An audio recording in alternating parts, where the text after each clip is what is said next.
And happy Monday. Welcome to the Wise Guys, the number one BYU Sports live stream talk show in the entire world. Dave McCann and Blaine Fowler. Wise Guys is presented by BradyPlus. This is our last show in June. Everything is happening next month. Stadium of Fire, Media Days in Vegas. The Cougars actually reporting to fall camp. All of it goes down in July. It doesn't feel like there was an off season this year, does it? No. And because there was so much news around BYU basketball and even recruiting with football, and there was just so much going on in the lead up into July that June, which is really a slow month, and we're always thinking, who are we going to get on the show on June? What are we going to talk about in June? Like, we had no lack for stuff to talk about, and we were leading up into the Olympics, and we had Olympic folks and Jimmer, and like, it just... That's why it's been flying. That's why time's been flying. And so we appreciate all of you having this time fly with us over the last several months, frankly, over the last 2 years. If you haven't already, make sure you follow us on YouTube. We're going to put the link in the chat. And please hit the subscribe button. It's free. We're also live on Facebook and Twitch. And the hub where everything is ysguys.com, wiseguys.com. And make sure you subscribe there as well. If you follow us on wiseguys.com, then you get our weekly email that has highlights in it and it has shows with past interviews. Everything you ever want is there. And interviews, I mean, it's unbelievable when I look at that interview list, Dave, with folks like Steve Young and Travis Hansen, Danny Ainge, Jim Fredette, Marie Osmond, Sherry Dew, Max Hall, Ty Detmer, Fraser Bullock, and how about the Chiefs head coach Andy Reid coming on a couple of weeks ago? Yeah, it's been it's one hit after the other. We got two big hits again tonight. That's right. Live streams hopping already. Farmington, Utah, Henderson, Nevada. Let's see, Phoenix, Vallejo, California, Saratoga Springs, Utah, Bountiful. We saw Westlake. We had four live streamers from different cities in Texas that have already moved up the stream. Yeah. So we welcome the whole world of Cougar Nation. Isaac Harlan from Weatherford, Texas, saying great recruiting weekend for football. Yeah. I got to meet every one of the recruits this weekend, nice. which is unusual. We sort of could talk about them, but we try to stay kind of in compliance, even though we're not officially a BYU-owned entity.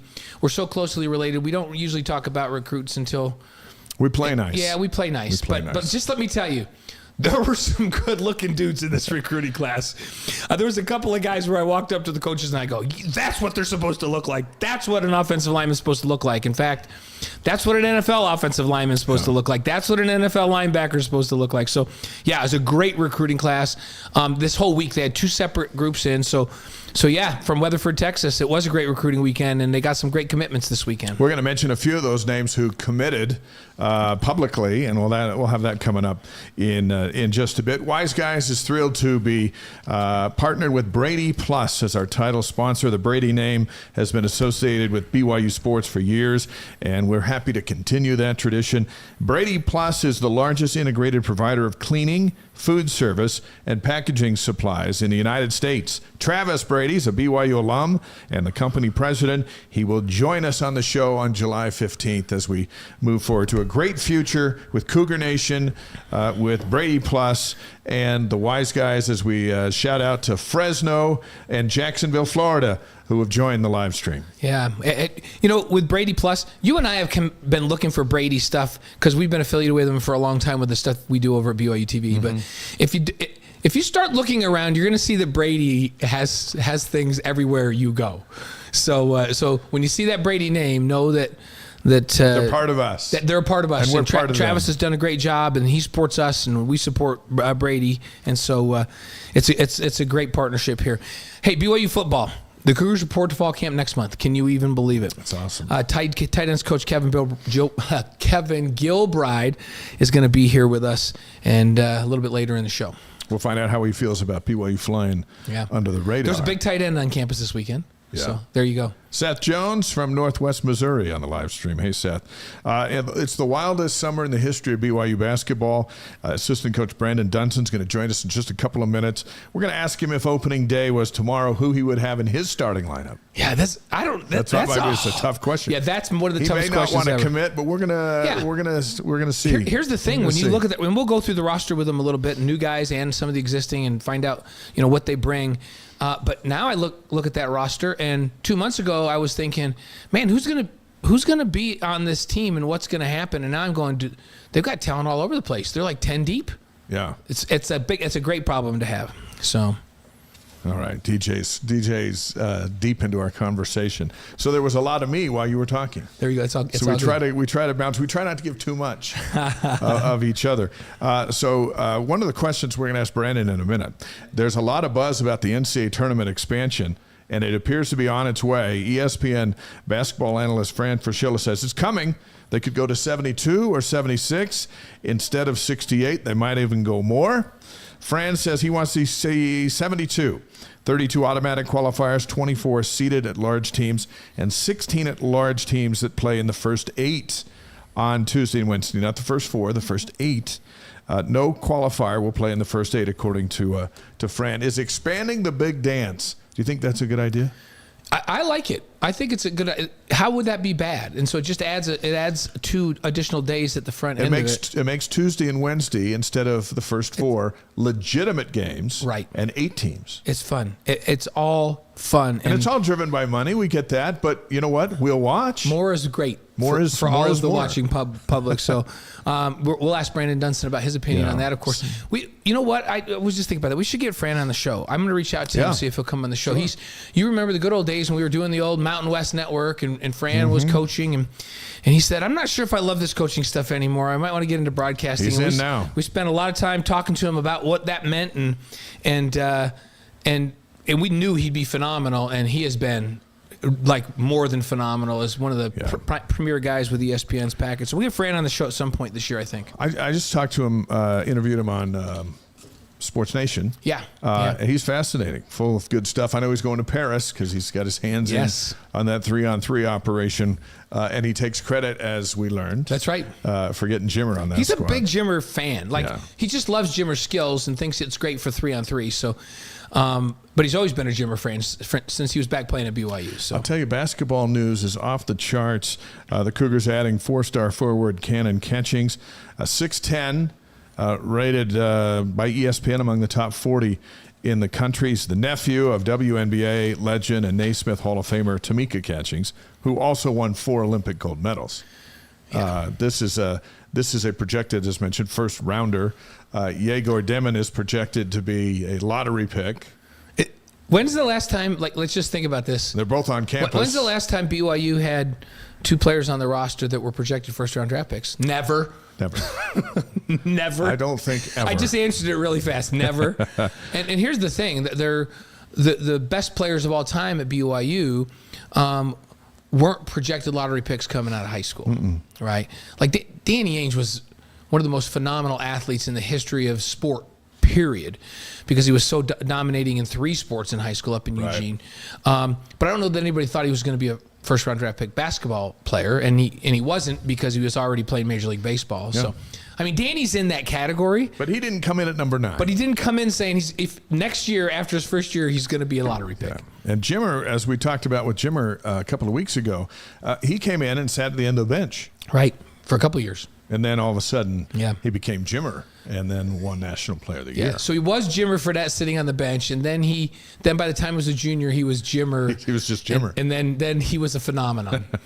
Our first guest on the Wise Guys tonight is right in the middle of all the excitement around BYU men's basketball, former assistant coach at Stanford and Nevada, one of the new faces on Kevin Young's staff here in Provo. Our pleasure to welcome Brandon Dunson to the Wise Guys. Coach, it's great to have you with us, and welcome to Provo. Thanks. It's great to be here. I know you've been busy, but let's just jump into our large list of questions. Do you think the big dance should be expanded? What's your opinion on that? I'm a little bit more traditional, and I honestly like the 64 team deal, but honestly, I don't think it hurts. Just get more games in. I don't think it's going to change the weekends or anything like that. Just add 4 more games. I believe is what it would look like. So I'm okay with it. I'm not strong one way or the other. Yeah, we were just talking. Fran Fischilla kind of laid it out and said it doesn't even add an extra week or anything. They just just add to the play-in on Tuesday and Wednesday of that week, and then it moves forward from there. So just more teams with an opportunity, more Cinderellas. So does it make it easier? I know coaches want to get to the big dance. That's every program's goal. And by and large, the coaches have been pretty like, yeah, this is a good idea, especially in the Big 12, according to the commissioner. That's the end game, right? Get to the big dance. So is this why the coaches are saying, yes, make it more available to more teams? For sure, probably so. I think you're going to see the same thing, though. You're going to have some teams on the bubble that people are like, how'd they get in? And then teams that are going to be, oh, they should have got in. So I don't think that's going to change much. But I do think it gives an opportunity for a few more teams to be in. It's like I said, it's not going to change anything. The NCAA tournament, I believe, always ends the week before the Masters starts. And obviously the Masters isn't changing their schedule. So it's going to be the same schedule. So it's just, again, it adds a couple games early on, gives a couple more teams an opportunity. So I think that's good. Brandon, you have been part of one of the craziest summers for BYU basketball ever. The last 3 months have just been nuts. It's like basketball's been on the front page, not just the sports front page here, but the front page of every bit of news the last couple of months. Can you believe all that's gone down in the last couple of months here at BYU? And you've been a big part of it. Yeah, I mean, it's been pretty crazy. It feels like it was a year ago that we just started.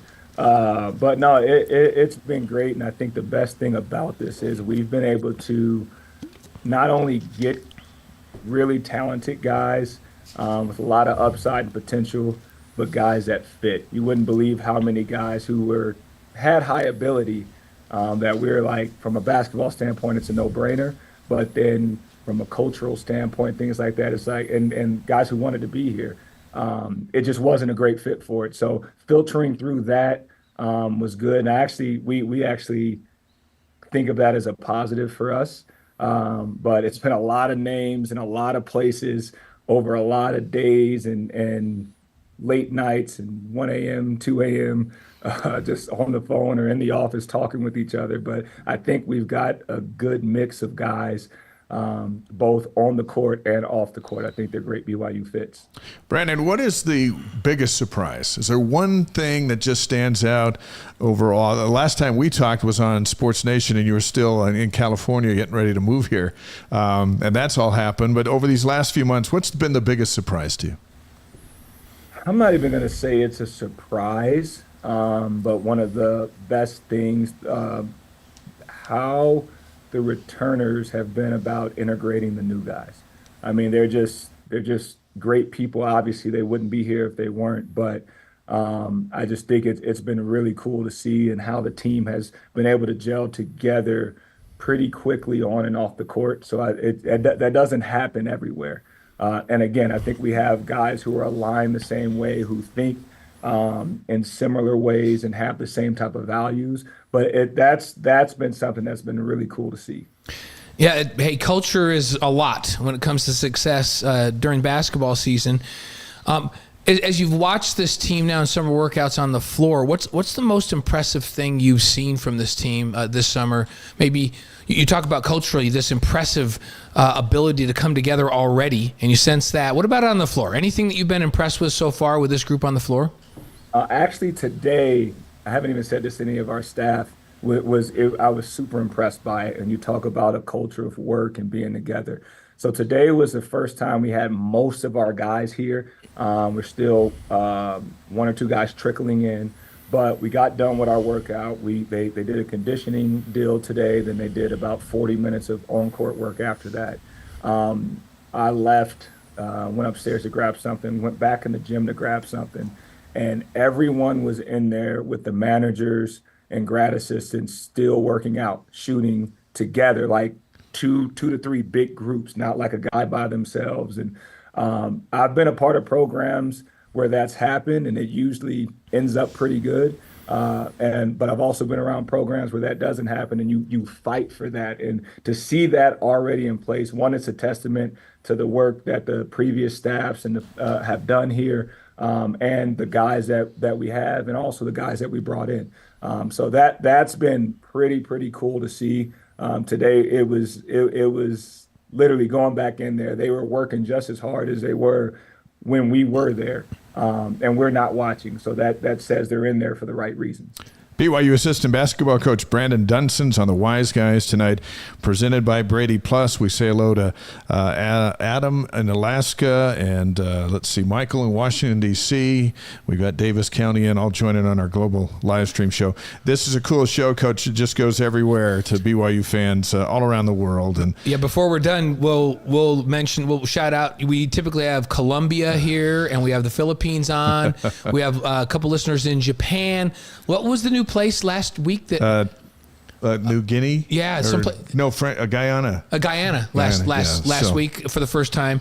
And so it's an international following that BYU has, which is really unique, I think, in college sport.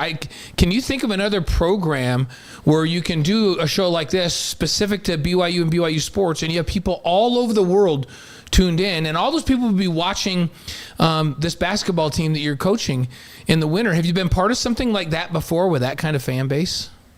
Honestly, not a global fan base. A national one, yes. Not a global fan base. It's pretty awesome, and I think it's a big reason why a lot of us decided to come here, and it's a big reason why a lot of the players decide to come here. The fan base, and then not just from a basketball standpoint, but when they're done, whether they play here 1 or 2 years and play pro, whether they go and play 4 to 5 years, the alumni network across the world, there's very few like it, and that's a big selling point for us as well. There's like, you're going to be taken care of after basketball. You're going to have a reputation within this school. You're going to be a part of the family that's not just in Utah, not just on the West Coast. It's global, and so it's pretty cool to see. Coach, when you and you may have just answered it with this, with what you just shared, but what do you attribute all this recruiting success to? Is it Kevin Young? Is it the staff as a whole? Is it former players like Travis Hansen and Danny Ainge? And is it the Big 12? Is it the Cougar Nation? What do you think? It's funny you asked that. We were talking about this today, and honestly, I think it's a perfect storm. You've got going to the Big 12. You've got the success that they had in the Big 12 last year. You've got, obviously, the former players are really big in supporting the program. You've got 18,000 strong in the Marriott Center, the alumni network. You've got what the university is about and what it stands for. I think that's such an underrated part of all of this, and people wanting to be around like-minded people, not having all the distractions that you have at a normal university. And I say normal, meaning this is an extraordinary one. Kevin Young, all the staff, we've had guys who've developed pros, we've had guys that have been in the pros and coached them. So I just think it's the perfect storm of a lot of things coming together. Obviously, the support from the collective and NIL space of things, that plays a part into it as well. But I would say that at this level, a lot of universities, or when it comes to the NIL, they're very similar. So you have to have something set you apart. And I think this university does that. The staff does that. Obviously, the program and the history and the conference does that as well. But I do think we have a very, very unique staff dynamic of not just the versatility of everyone being here, but we're ourselves, and we kind of present it as that. It's like, hey, this is who we are. This is what we're about. If you're about that, great. This is a great fit. If you're not, it's no problem, but it's just probably not going to be the fit for you, regardless of your talent level or anything else. So I think our transparency is a big piece of that as well. Brandon, you mentioned NIL, and Dave and I sat here with folks representing the collective as BYU is kind of launching this in all sports, and maybe they took a few months longer, a little longer than some others. But now they've come in recent months and said, hey, we're there now. We can compete with anybody. And not only are we giving dollars, but we've got this mentoring program in place, and we feel like we can compete on an even keel with anybody in the country with NIL at this point. Has that been your experience as you've been out recruiting these last several months? Yeah, I think we're definitely competitive with everyone else in that space. It's the great thing for us is it's not something we lead with, because if you're here for that and that's the top reason you're going to be here, then it's not going to be a good fit, almost automatic. And there are people who have led with that that we've recruited, and as I said, it's turned out to not be a fit, and those people aren't here. But I do think we're in a place where, with our support from an NIL space, where we're competitive with a lot of the top programs in the country. All right, I think a lot of fans are eager to hear your answers for these next few questions. Let's run down this roster. We'll give you the name, and you fire up some words. That doesn't have to be a lot, but just something to describe these characters, these young men on the squad. Especially these newcomers. Everybody wants to know a little, just a little quick scout on each of them. So Yegor Demin is in town, and we all know his story coming over from Real Madrid, the 18 and under squad. We all know what the projections are for his skill level. But let's throw Yegor out there, Coach, and give us the lowdown on Yegor. What do you think? Yegor is very mature. He's, for an 18-year-old, he's as mature as they came. He left home at 15 to play in the junior club in Spain for Real Madrid. Got a ton of experience there on the junior level. Very, very skilled, shoots the ball, handles the ball, great IQ. His ability to make plays out of ball screens was something that really intrigued us. That's kind of where he's at. He's got a lot of different experiences playing internationally, and he's a worker. He's going to do everything it takes to become the best player that he can be. Let me ask, before Blaine gets to the next name, a follow-up. This might be unfair, but you would know the answer. Is he all that you thought he would be? Is he the kind of guy that has been hyped to be this kind of guy? For sure. I think with freshmen, no matter where they're coming from, there's always an adjustment. Yeah. And I also think from the international game, there's always an adjustment. And that's not good or bad. It's style of play, pace of play, those type of things. And so I think from a potential standpoint, he's going to be really good. To answer your question straight up, he's everything I thought he would be and that we thought he would be, and the reasons we wanted him here on and off the court. But he's just working through things now, and he'll have the transition like most freshmen do, like most international players do. But I think he's going to be really special. Well, next one on our list is one that Yegor kind of came from off the radar for everybody. Kanon Catchings was on the radar, but I think people were going, yeah, but he's not going to come here. BYU's talking to him and he's giving him, but that's like BYU can't get this guy. We got this guy. So tell us about Kanon Catchings and what he brings to this. I will tell you, more than probably anyone on our roster, Kanon Catchings came here because of the culture. I love that. He came here because he wanted to be around guys who are going to help him continue to grow as a person, people who will help him develop his game, and he wants to play in the NBA.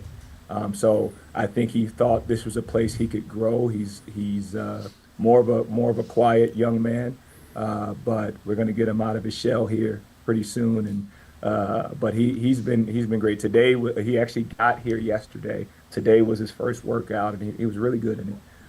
But he is a 6'10" versatile guy who can shoot, drive, and create offense for himself.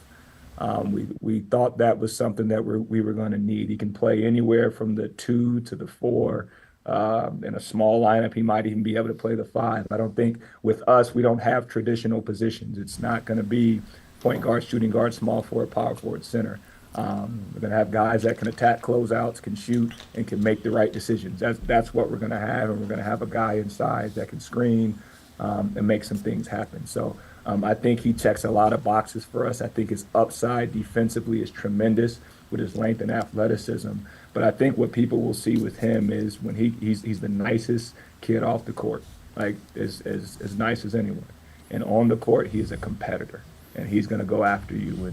And that was something that we really, really valued in him. But another guy, just like Diego, he just wants to be better, wants to get better, and wants to develop his game. And he knew that this was an environment that would allow him to do that and not have the distractions of a normal university.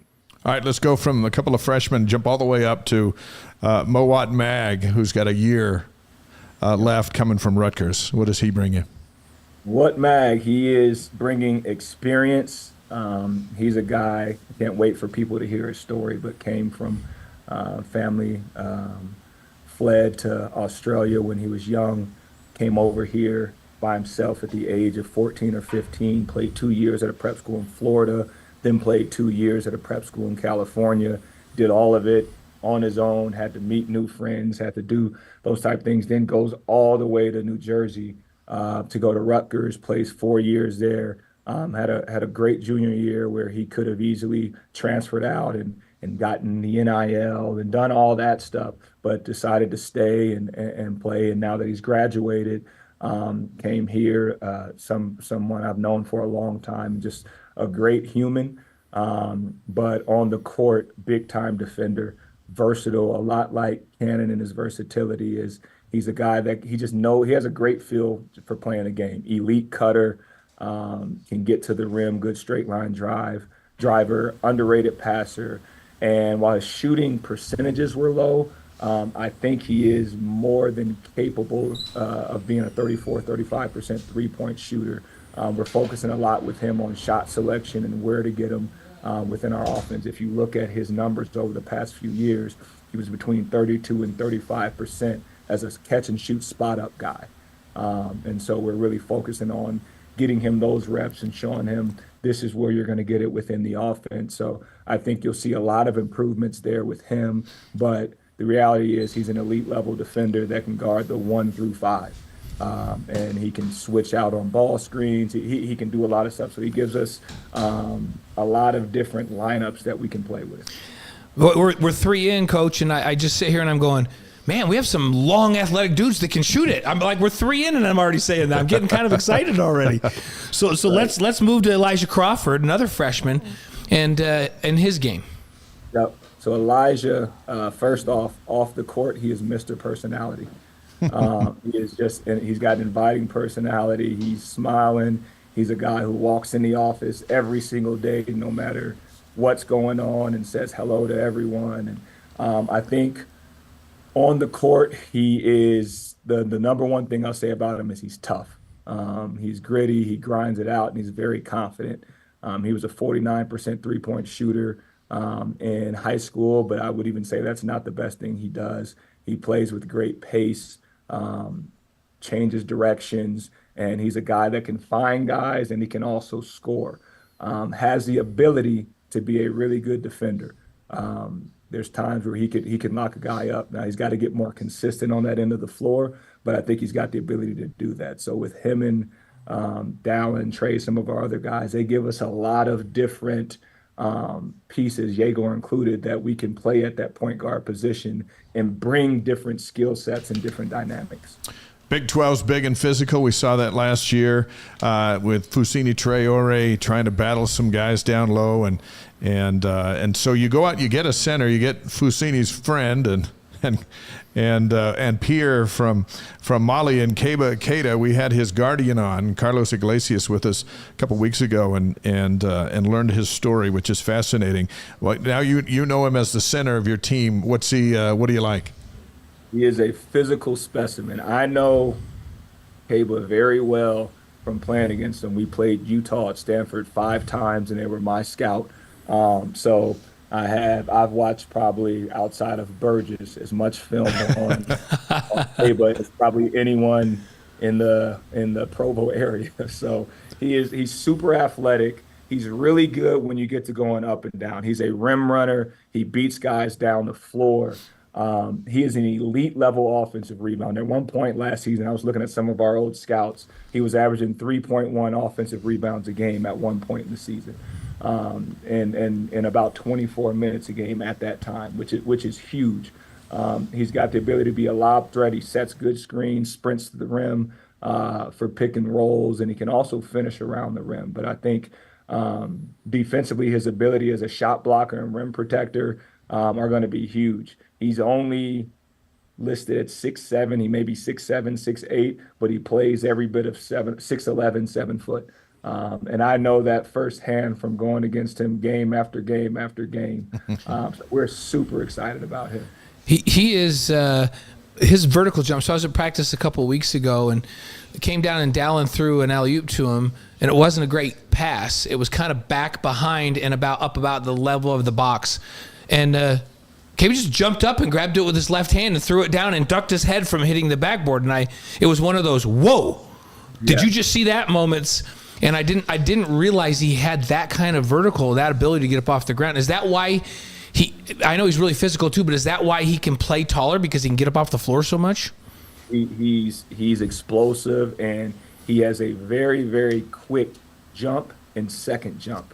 And I think that allows him, obviously his physicality, like you said, allows him to play against bigger guys. But I think that allows him to be a rim protector and be able to do things around the rim. And his athleticism can make up for a lot of mistakes. What about Brody Kozlowski? He's near and dear to us. His mom works all kinds of basketball with us and has been our colleague throughout the years. A nice get, a former USC signee that decommitted, and then when the staff came in, he said BYU's the place. Tell us a little bit about Brody's game. Brody, he's a heck of a player. He's gotten better every single day. Probably more than anyone, you can see his growth. And I think a lot of that is because obviously as a freshman, hadn't seen the level when he came in. But him from week one to now, completely different player. He's very, very physical. He takes on challenges, and he's a big-time shooter. I think his best years are ahead of him. I think he's going to compete hard this year. And have the ability to do some things for us. But I think his ability to shoot the ball and stretch the floor are going to prove very, very valuable for us. He's a guy that we recruited at Stanford, and we didn't. I pushed for him, so I'm happy to be here with him. We joke about that all the time. So just another long guy that can shoot it. That's their theme today. A lot of long guys that can shoot it. Defend. So. BYU assistant coach Brandon Dunson on the Wise Guys. We're live on YouTube, Facebook, Twitch, and wiseguys.com. I'm going to ask you about Dawson Baker, and then we're going to throw the returners all into one question. Right. And then we're going to hit you up with a couple others and get you on into your night. We sure appreciate your time. But we're going to put Dawson Baker on the newcomer list only because we saw so little of him last year. But we've seen him in practice. We've talked to him. His foot's better. He's going full speed. What does Dawson Baker bring to this group? Yep. So Dawson's a guy I coached against when he was a freshman at UC Irvine. I was actually at Cal State Fullerton at the time. So I've seen a lot of him throughout the years as well. He's just now starting to get healthy. He's been going full speed for a while, but just got approved for some limited contact stuff and some live stuff. But I think he's different than a lot of the guys. He's got while he can shoot it, he's a 37% around their career three-point shooter. So obviously he can shoot the ball. But I would say that's just a piece of what he does. He's very good in ball screens, at finding ways to just get a shot. He's a creative scorer, floaters, pull-ups, those type of things I think are going to be huge for him. He's got experience. He's done it at a really high level against some really good teams. He's a 2 or 3-time all-league guy. I know he was freshman of the year when I was in the Big West coaching against him. I know he was an all-league guy 1 or 2 of those other years. So I think he's a guy that brings something different as a combo guard, which again, there's really 4 interchangeable positions with us, so we can use him in a lot of different ways. Brian Dutch was a good friend of ours for years, and we asked him about him because he had played against him, and he said, it's really weird. He goes, I'm not sure that he's like crazy quick, but he plays at so many different speeds and stops and starts, and then he just gets you really off balance and you can't stay in front of him. And I said, that's interesting. He goes, yeah, I can't explain it, but you can't stay in front of him. I would agree with those sentiments 100%. And the one thing about him is because he's done it, he is confident. Like he gives off an aura of, all right, yeah, I'm going to produce. Yeah. Like you just know it. You feel confident with him on the floor. I love it. It's good stuff. All right, the returners, Dallin Hall, Richie Saunders, Trevin Nell, Fusini Traore, and Trey Stewart. Let's bunch them up into a question. I think you kind of hit on it earlier. Their value when added to this group of newcomers, what is it? People don't realize that they're experienced one. They've all played in big games here in the Big 12. They're the only guys in our league that have played on our team that have played in big games in our league, and they've had success with it. They've been very, very instrumental in trying to help the new guys adjust to everything here, while they still have to adjust to a new coaching staff in a different practice setting and those type of things. But they've done everything they can to make everyone feel welcomed. And I can't say enough about this group, and they're going to be such huge pieces on and off the floor for us. Has there been I don't know if this is the right word. I was going to say like a lead dog, but has there been one that's really stepped up that said, hey, everybody, follow me. This is what we're going to do. Anybody that stands out, or has this group done it as a group? No, I think they've done it more collectively. There's a lot of guys. There's just a lot of guys that do it, and like obviously Foose has been big with Kaba. Yeah. Being close and bringing him in. Trev, Trey, Dallin, Richie. I mean, they've all just been great with all the guys. J-Mac, I want to keep him in there too. And then Jared McGregor, yeah. Then Trip has the greatest energy that there is and brings it to practice every single day. He's currently out nursing an injury, but like he's a huge piece of what we've been doing. And I don't want to understate all these guys' importance, but I would say they've done it more collectively, but they've made it a priority to, again, while we're at this university, not just help themselves, but help others become their best selves.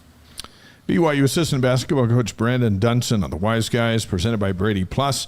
BradyPlus has 150 distribution facilities across the country and provides jobs to some 6,000 people. All right, here comes the big question. Yeah, we wrestled whether or not we should ask it, but we're gonna go ahead and ask it. And we're gonna put you on the spot. So this is a hypothetical. Yep. So the hypothetical is if Central Arkansas was tomorrow, who are you gonna roll out as your starting five? I think it's way too hard to say. We knew you were going to say that.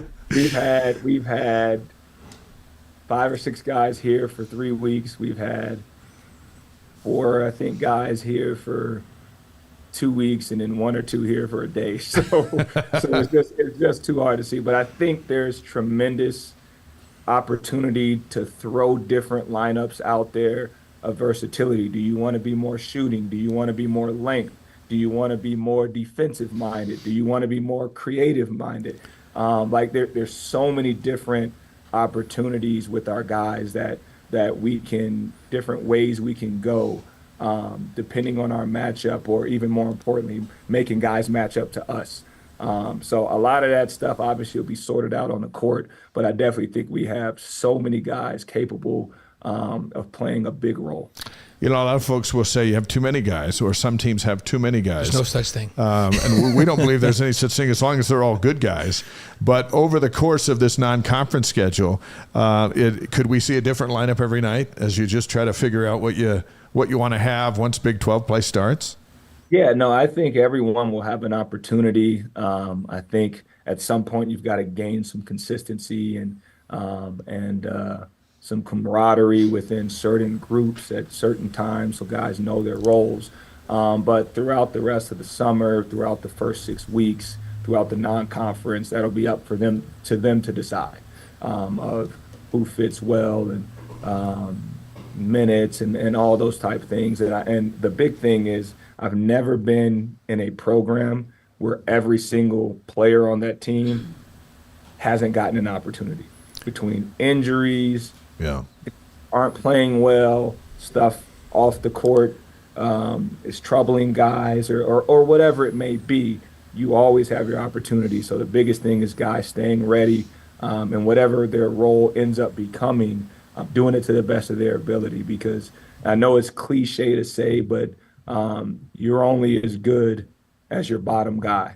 Like that's as true as it gets. I've been on teams who didn't believe that, and they struggled because everyone matters and every role matters, whether it's scout team, whether it's your energy, your managers, your GAs, it all matters, every little piece, because things build up over time. So, yeah, I think everyone's going to get an opportunity, and that's up for the players to decide.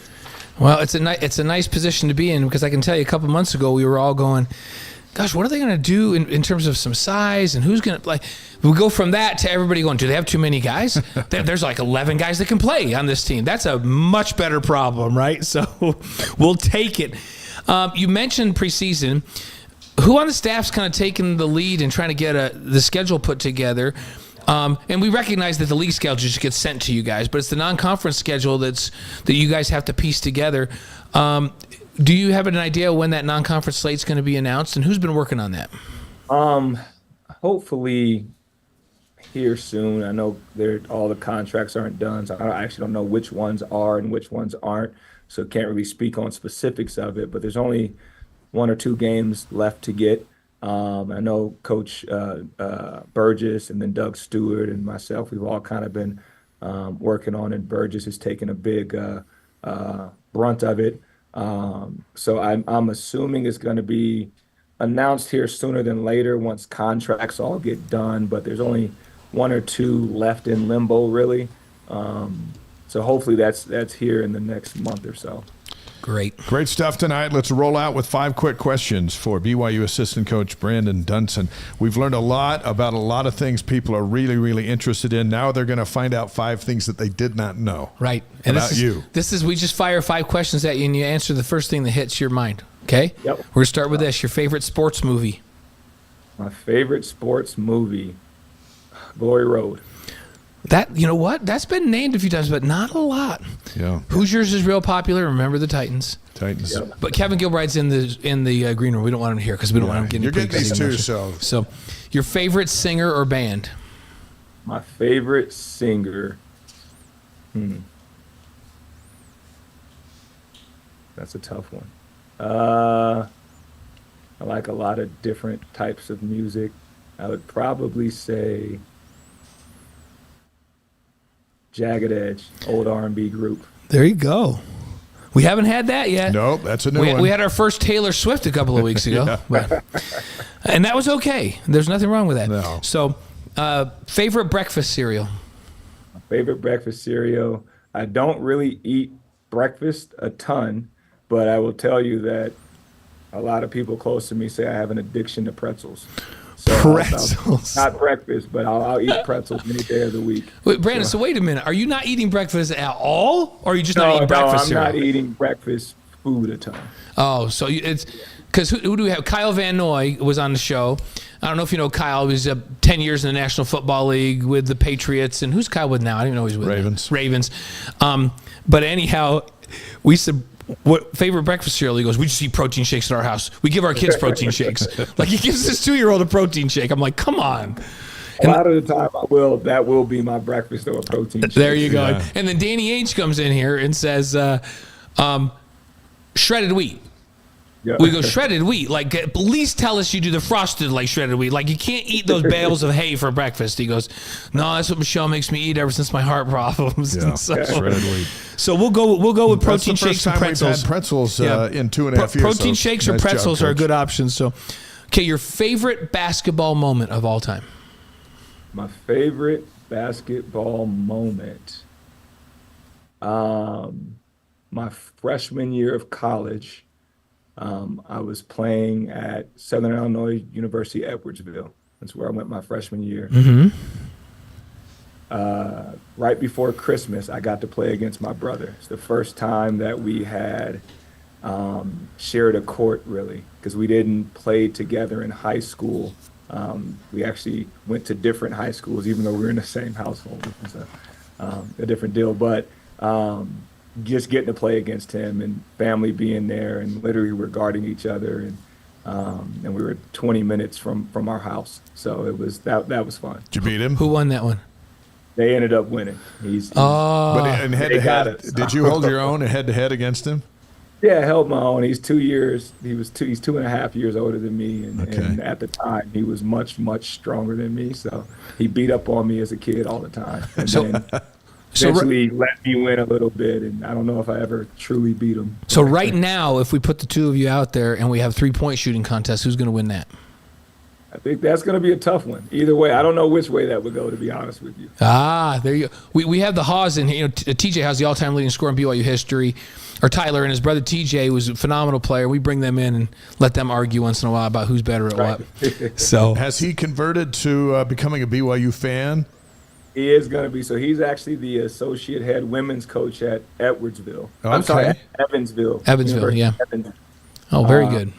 He's definitely following. He's hit me up for gear a few times. Good. Were your folks basketball folks? Like both of you play, both of you in coaching? Did your folks, do you have a heritage in basketball?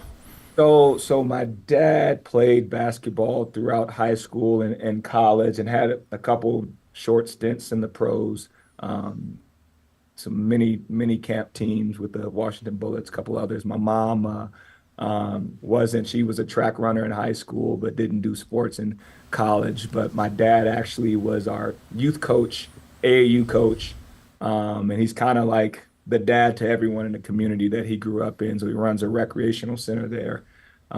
So we've been around the game our entire life. Awesome. Yeah, I love that. That's great. All right, okay, last one. What's your favorite thing about this new coaching staff that you're part of?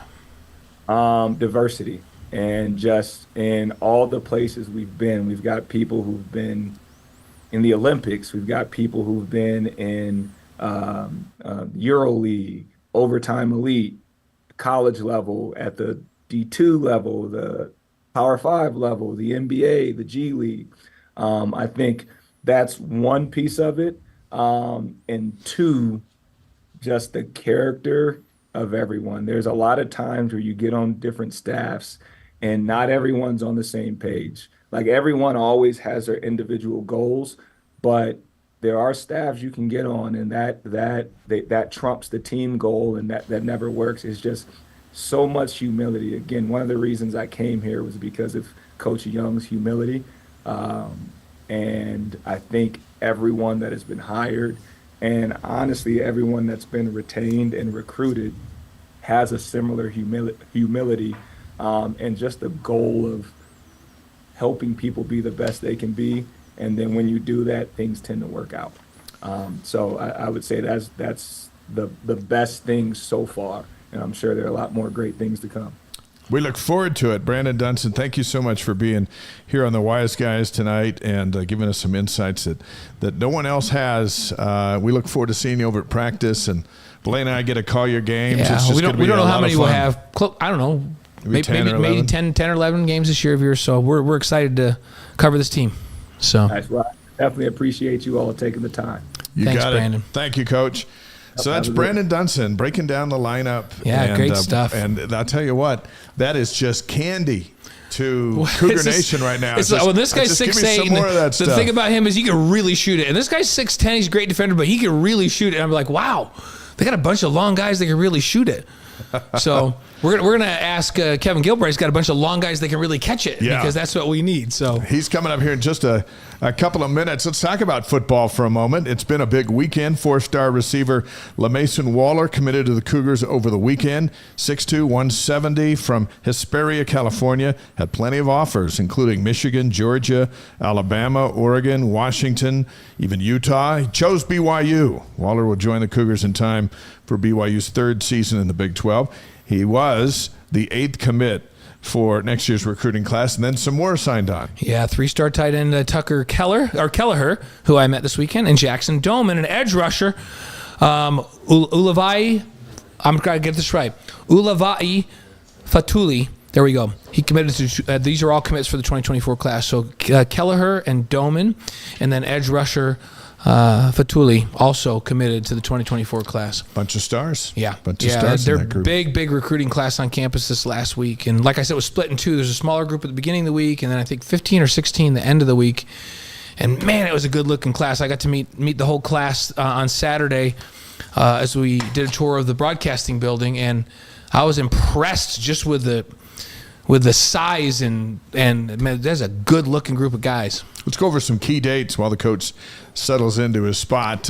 July 4th, Stadium of Fire, Jonas Brothers. That's just 10 days away. By the way, the new turf is down at the stadium. I'm told it is amazing. And those of us going to Stadium of Fire will see it on the 4th. Everyone else will see it on August 31st. Some of us are going to Stadium of Fire. Others of us are hosting it in the MC. It's a work night. So Dave's working that night. And we did have the executive director of the Freedom Festival on the show with us a few weeks ago, and he told us, gave us a preview that there's going to be an elite level drone show as part of the fireworks thing in the stadium this year. They've never done that. And he said, you guys, I'm telling you, you've never seen anything like it. And he announced it on this show, and we're pretty pumped to see that. So July 9th and 10th, Big 12 Media Days at Allegiant Stadium in Vegas. July 13th, we put this on there because it's interesting. Right. The Ravens rookies are the first to report to actual training camp. That's just in 19 days. 19 days. We're on our way. That's crazy. Hey, July 30th, BYU players report to camp. That's 5 weeks from tomorrow. BYU reports to camp. Also on the 30th is a premiere of our show, After Further Review. 5 weeks from tomorrow, we preview on BYU TV After Further Review. Yeah, it's coming quick. Game Day premieres on August 31st at 4 Mountain Time on BYU TV and ESPN. Plus, just ahead of the season opener against Southern Illinois, that's at 6 Mountain Time, on ESPN Plus. The interesting thing about that being at 6 Mountain is it's still daylight and football allows for things to fly over the stadium. Yeah, we got some news on that. And I reached out to some folks, and we're going to use the word efforting. Yeah. But there's going to be some rumbling. Coach, you'll be in the dugout, in the locker room dugout. You'll be in the locker room, but there'll be some rumbling above. Can we talk to Clark and get him to make it be F-22s this time? I'll take anything as long as it's loud. Before we bring in the coach, according to Super West Sports, they put out the top 5 Western schools with the most football wins in the last 40 years. I found it interesting. The last 40 years since BYU won the national championship. So it's the 40th anniversary of that 1984 national championship team. So number 5 is Air Force with 299. Number 4 is Utah with 302. USC is 3rd at 319. And I'll do second, so you can do the big one. Oregon is second at 330. And we're only putting this list out. We wouldn't do this list if it wasn't BYU. And number 1 is LSU. No, BYU at 338, the most wins. And then there was a big long list of all the other schools out here in the West. All the other has-beens. But what a 40-year ride it has been for BYU. Amazing. Since winning the national title. Our next guest tonight is BYU's new tight ends coach, and according to our research, the only coach on the staff with a Super Bowl ring. Our pleasure to welcome Kevin Gilbride to the Wise Guys. We're going to talk about your Cougar days in a moment, but is that true? Are you the only one on the staff with a ring? I believe so. Yeah, and when did you win it? 2011. The Giants defeated Tom Brady and the Patriots 21-17 in the 2012 Super Bowl, so it would have been the end of that season. So you beat Tom Brady. How did it feel? It felt great. Winning the Super Bowl was pretty special. Yeah. No, it was that, but it was also I was fortunate enough to work with my father for 4 years at the Giants, and that was pretty special. Father-son Super Bowl. That would be great. Just the chance to work with your father, period, would be a special treat, and then to have that kind of success and play and win a Super Bowl has to be like a big-time highlight, lifetime highlight, right? It really is. And just going a little deeper into that situation, I didn't really want to work with my dad initially when I first got into coaching. I wanted to have some separation, make my own way. I mean, that's what I wanted to do. But then I kind of learned how he was as a man in the profession and how he treated people. And then at that time, I was like, you know what? Maybe I'd like to try to work with him before he retires, because I knew he was heading towards retirement. And I was fortunate enough to get on staff at the Giants, which was a huge break getting into the NFL. Yeah. And our second year together, we won the Super Bowl, which is special time for my family. It's special time. In hindsight, as you look back, was that not the greatest thing to ever happen, to be able to spend that kind of time with your dad? Yeah, it was one of the hardest things that's ever happened to. So you're saying he wasn't easy on you? For my father was not easy. Yeah, no, he was very challenging, because he was going to hold me to a standard that was challenging to meet, but everyone would appreciate the work that the output of my work. Were they your teenage years all over again? Yeah, it was different than the teenage years. It was daily. It was right there. No, but it really was a very special time, and it made me a much better coach too. Yeah. Well, but when you're a teenager, you're questioning whether your dad's really in charge. But when he's your boss in the NFL, you know he's in charge. He actually is in charge, right? There's no saying no. There's no questioning going on. No, it was a really special time. You guys, awesome. New York, you guys scored a touchdown, the winning touchdown with 57 seconds left in the game. You were the receivers coach at that time, right? I was quality control. Okay, I was quality receivers coach control next year. So you're all receivers next year. Eli Manning's throwing the ball around, Yep. and which was pretty amazing. What was that moment like to not only to win this thing, but you win it at the end on a big touchdown? Yeah, no, it was special. I mean, it was intense. But you score with 50-something seconds left, and Tom Brady's. Yeah, and you're like, "Wow, we left him too much time." That's it, But you can't worry about that. It's such a challenging position to be in to score on the Patriots at that time. They were playing such great defense, just very, very sound defense. Nothing schematic that was really going to cause you many issues, but they were going to play great football, and with some pretty good players too. So, but you left Tom Brady that amount of time, so you never know if it's done. You're happy to have scored to go up, but you don't know until that clock hits zero. Well, you held on. Yeah, and you got it done. We did. Have you? Do you bring the ring into the office and show it off a little bit? I have not. No. Why not? I've worn it once, and it was. They're huge, right? They're big. Yeah, they are big, and it's great. It's beautiful. I'm very, very proud of the accomplishment. I'm also a little scared that something's going to happen to the ring if I bring it around everywhere, But yeah, I've worn it one time, and that one time was to my buddy that I played baseball with in college's wedding because he requested it. That was it. Well, But we have a I have challenge. gotten a couple of requests Yeah. from the tight end position, like To my come bring it players so they to can bring see it in. it. So I will. We challenge you to take it into your next coaches meeting, but don't tell them you're Just sit down and kind of Just clunk sit it on the down. table like this. Or if you have it on your finger and you just kind of flash it you in seen some of this? your comments. And don't let Tom Homo come in with his 2 or 3 and clank him I down. think he's Don't let got him 4. upstage Leave him it. out. Or his 4 or whatever it is. Don't let him act like that's a big deal. So Just kind of flash it. Seen this? Yeah. So will you take that challenge on? Can we challenge you to do that sometime this summer? Maybe I will. And let us actually, know how I that think goes. your tight ends room would love to see it. I think that They would be will. pretty cool. Yeah, they will. I think everyone. I'll It's bring it in for such a unique thing, and so few. We had Andy Reid on the show a couple of weeks ago, and there's just so few Cougars and staffers when you consider everybody that ever get one. Yeah, I mean, it's so few people ever get one. So in was any very, professional very sport, special. not just football, Right. right? It's like we got Danny Ainge who's around a lot. He's got a handful of them Yeah. from being with the Celtics. But there's just not that many people that get to win a world championship in any sport. Right. So it's pretty cool. So special. you're Thank you. quality control at the Super Bowl, and Madonna's doing the halftime show. So did you stay out and watch Madonna, or did you have to go in the locker room? No, we went in the locker room. You can find There's a way to always go. work to do. There's some stuff I got to do out on the sideline. No, I was actually in the press box for the game, but for that year. But no, I mean, we were in the locker room. We were working on second half adjustments. It seems like you could have slipped out. Yeah, I feel like you could have seen some of it. But BYU tight ends coach Kevin Gilbride's on the Wise Guys, presented by BradyPlus. The receivers that were with that, you were quality control, but that receiving core, wow. You had Victor Cruz, Hakeem Nicks, Mario Manningham, Jake Ballard at tight end. A lot of weapons, running back, Amon Bradshaw. Now at BYU, you've got Chase Roberts, Cody Epps, Keelan Marion, Darius Lassiter, Parker Kingston, Keanu Hill's just moved to tight end now with your group. You got a couple of young freshmen that are in here. What do you think about this group that you have? You've been around really skilled groups because you spent so many years in the NFL. So how does this group match up, and how do you think they'll compete in the Big 12? I don't know the comparison because I haven't been a year in the Big 12. So I can't speak on that. What I can speak on is the actual group and the people. Versatility throughout the skill position group, meaning running backs, tight ends, receivers. I mean, very versatile. They can do a lot of different things well.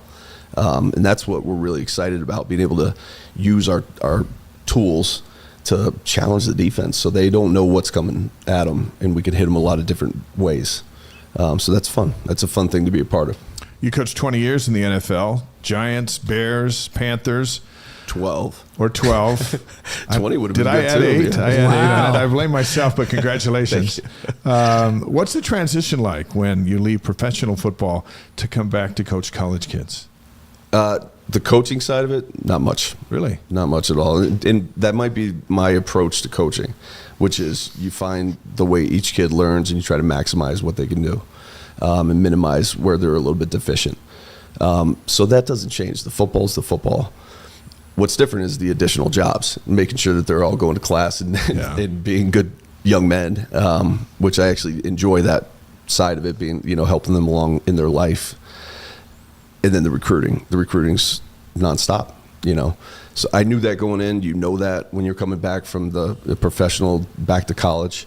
But it is challenging, learning the different techniques and tools of recruiting these days compared to 2009, which was the last time that I did it. Yeah. It's interesting. I talked to Andy for a long time about it a few years ago, Andy Reid, and I said, did you ever think you wanted to coach in college? And he's like, I don't know if I ever wanted to go back to recruiting again. He says, here, we evaluate them, we draft them if we like them, we sign them if they're free agents. Yep. If we don't like them, we don't sign them. Right. We cut them. He goes, recruiting is hard. And so he says, I don't know if I want that. Is it hard? Have you found it to be hard?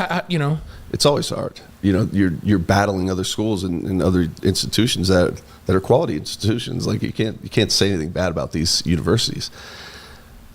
But we have such a product at BYU, and then the culture that Coach Kalani's cultivating and continues to cultivate daily is impressive. So we show that to the recruits, and we let them see that. We try to give them as much of a picture of who we are and what we can bring to the table, and then they make their minds up. BYU is unique. It's unique because it's sponsored by the LDS Church, and we have the honor code, and we go into that with. We want every recruit to know this is who we are. Yeah. It's a special place. Is it for you or not? You decide. We'll show you everything that we can do for you in helping you develop and being part of a family culture. And then you decide whether you want to be a part of it or not. That's one side. So, yeah, it's challenging. It's hard. But we also get to recruit guys that we like. Like if it's a kid that we don't think is going to be a fit at BYU, we don't recruit him. Yeah. Why would we? It's going to put him in a bad position and us in a bad position. So that side of it, I've enjoyed. The fact that I get to develop relationships with these young men that I want to coach, that I want to have on my team, and I want to help develop and become the best player that they can be and the best man. Do these kids listen to you more closely because of where you've been and where they want to go? Every kid dreams of going to the NFL. Well, you've been there and coached there. Do you find that street cred is sincere? I believe so. Yeah. I don't know if it's because of the fact that I coached in the NFL, or seems like it would. It could be. Yeah, it certainly could be, or just the type of kids, the types of young men that they are. But they have engaged and listened and tried to get better. And what I mean by that is they have a growth mindset. Yeah. And I talk about it with them all the time. But pushing themselves to the point of failure, getting back up and doing it again, knowing that I'm going to be there to support them. But it's not easy. You want to stay in your comfort zone.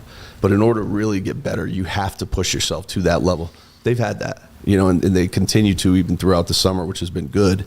And I believe we'll maintain it, but you can't count your chickens before they're hatched. Right. If we do, we'll be really, really good at the tight end position. Yeah, we had Keanu Hill on the show. He described to us him playing wide receiver and how it was almost like a wrestler where he was trying to keep his weight down so that he could keep playing wide receiver. Right. And then finally the team approached him and said, have you thought about moving to tight? You guys talked to him about moving to tight end. It was almost like, even though my dad's a Hall of Fame wide receiver and my uncle's a Hall of Fame wide receiver, I want to be who I am. I want to be my weight and play.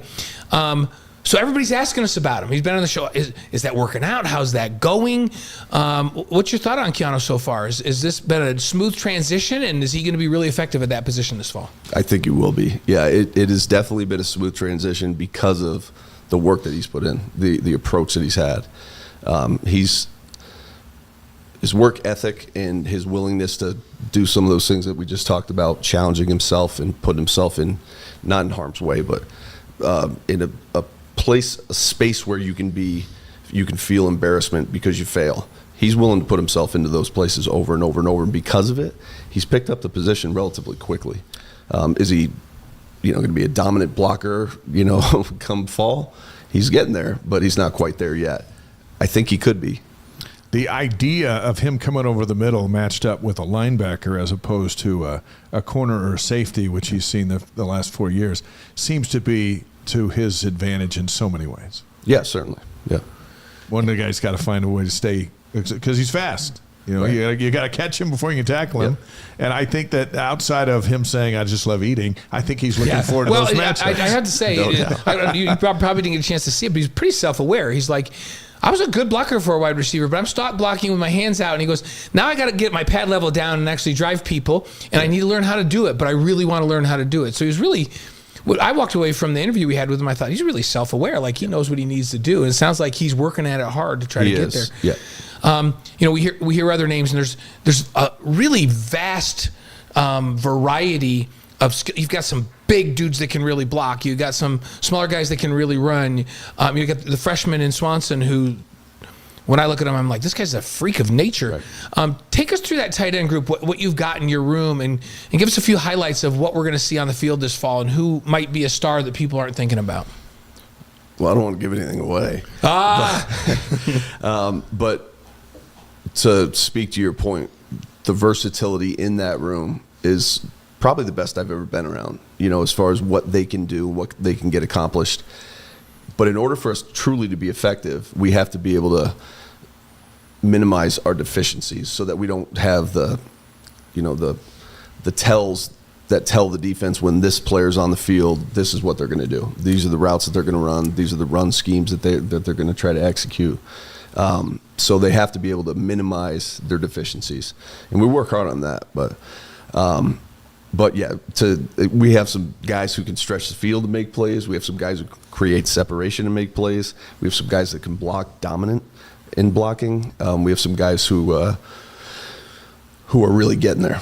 So it's an exciting time for me, but also challenging because we've got to really try to see what we have and then how many guys can play and in what roles. And the guys are improving and they're getting better in every role. So who's going to emerge? That's the big question. It's fun stuff. Tight end production has really dropped the last 2 seasons and probably can take it right back to the moment Isaac Rex broke his ankle against USC. You picked up some commitments over the weekend. We won't talk about that, but there is a move back to the tight end spot and moving Keanu to that spot and some of the other guys that are in there. What role do you see the tight end position playing this fall in the offense?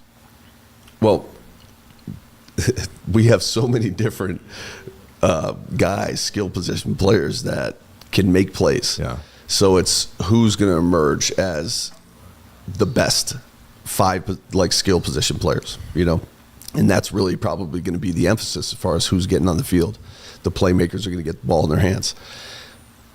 My view is as many tight ends as we can get on the field, the better, because it keeps the defense in check. They don't know what you're going to be able to do because of our versatility at tight end. Yeah. We could split those guys out at number 1 receiver, right? We can put their hands in the dirt. We can have them as a fullback position in the backfield.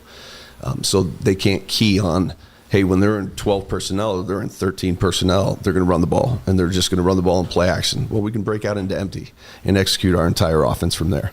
It just speaks to the character and the way that our guys can process information, and it's a lot of fun for me. That feels like Chad Lewis, Atuli Mili out there. And when you have Chad Lewis and Atuli Mili on the same team, you can play 12 personnel. When we say 12 and there's lots of folks that are watching that know what that is, but that's 1 back and 2 tight ends. 13 is 1 back and 3 tight ends.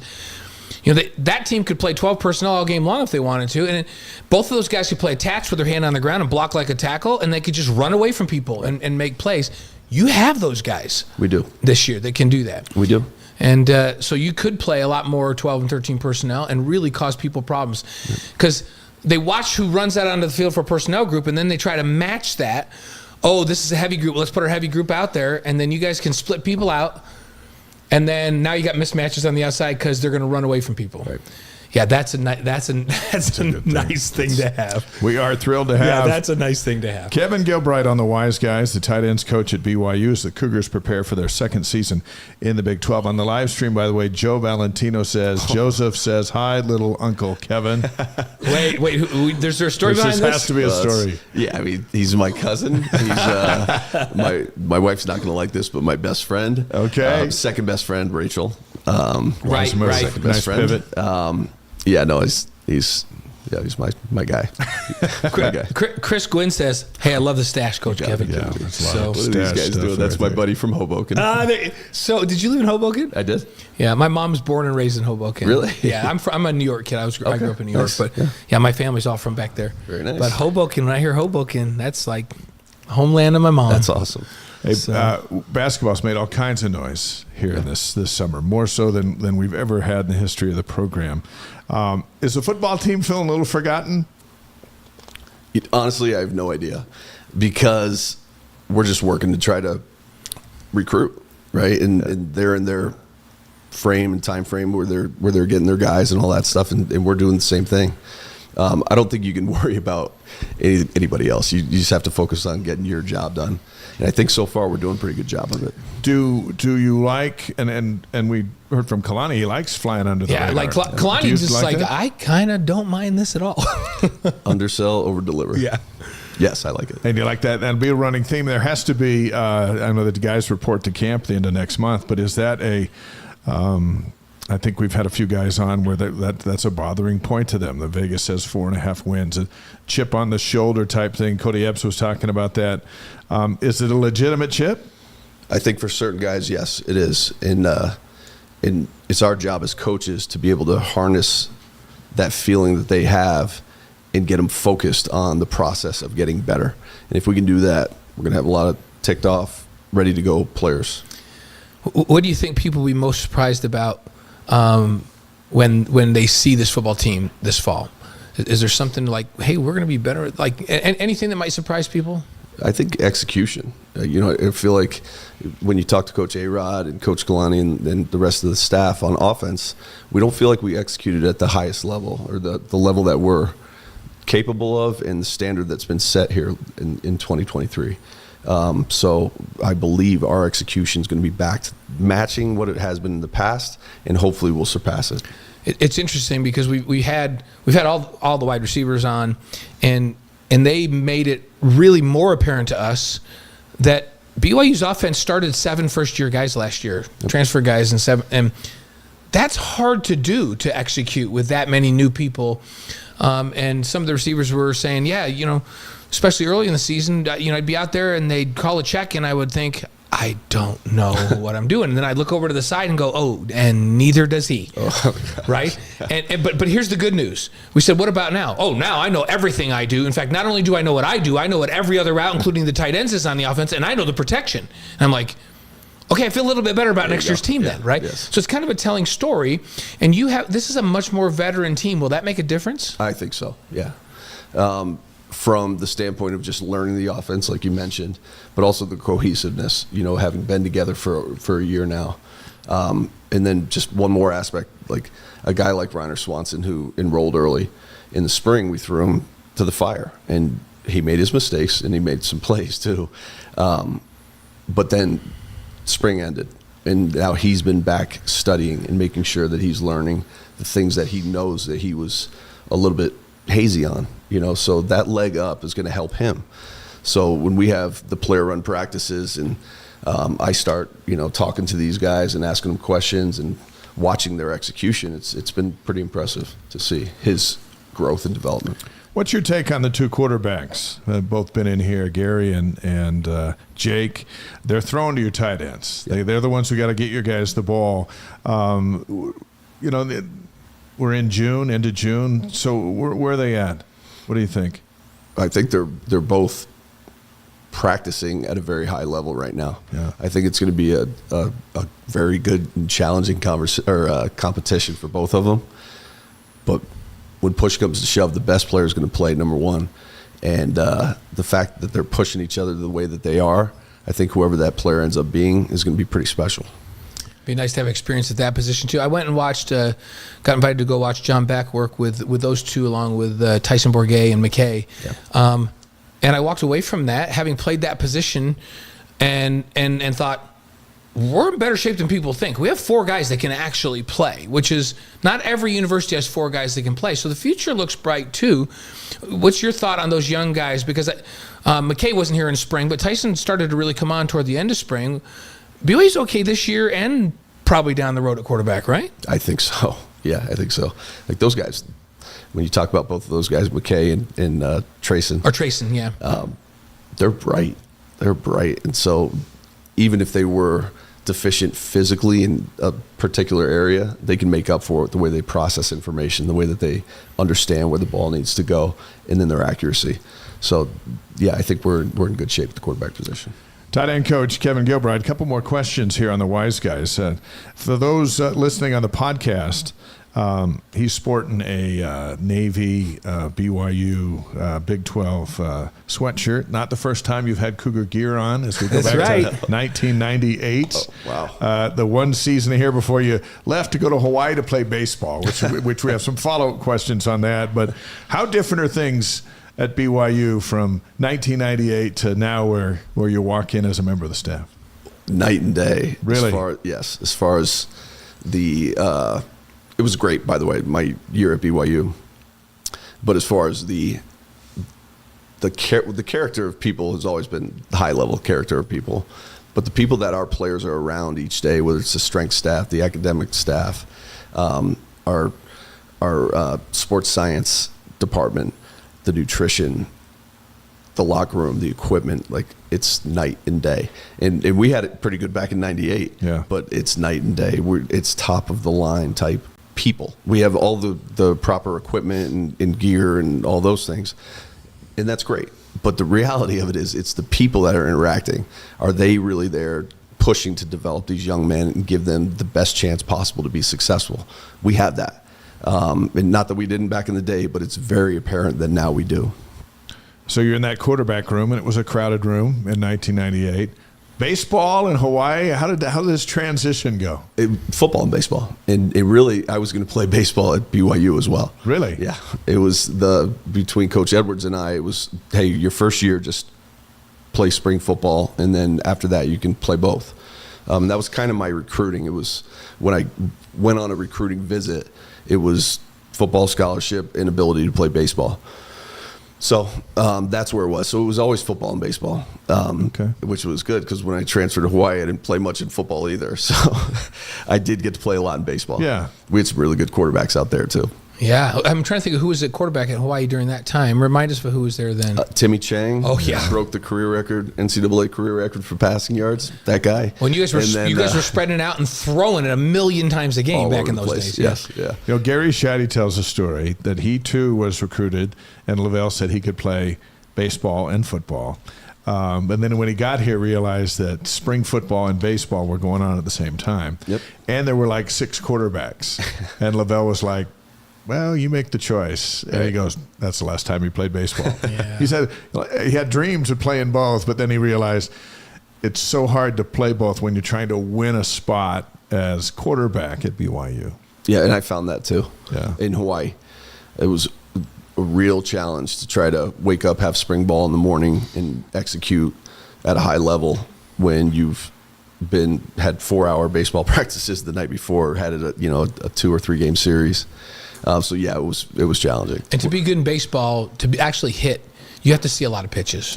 Right. And you can't see enough if you're going back and forth between spring football and I remember the BYU baseball coaches talking to us about Jaron Hall, and they're like, we think he may be able to play in the major leagues, right. But not if he doesn't come over here and do this, because he can't. And he's he's in the NFL now anyhow, which is fine. Which I think was what he wanted to do and why he did that. But that's at some point you have to kind of make a choice with those, don't you? Right. Did you pitch? I pitched in high school. But on college? When I played baseball at Hawaii, they were like, you're playing quarterback on the football team. Yeah. And you're playing baseball. It's 2 sports. You can't also pitch and hit. You choose one. So I said, all right, I'll hit. Awesome. So that was it. So I played mostly outfield, a little bit of first base, DH. Good stuff. Okay. Is Hawaii as chill as it seems like it is? Like we go there on vacation, and I've gone over and covered lots and lots of games over there over the years. But is the feel on campus as chill as it seems like it is?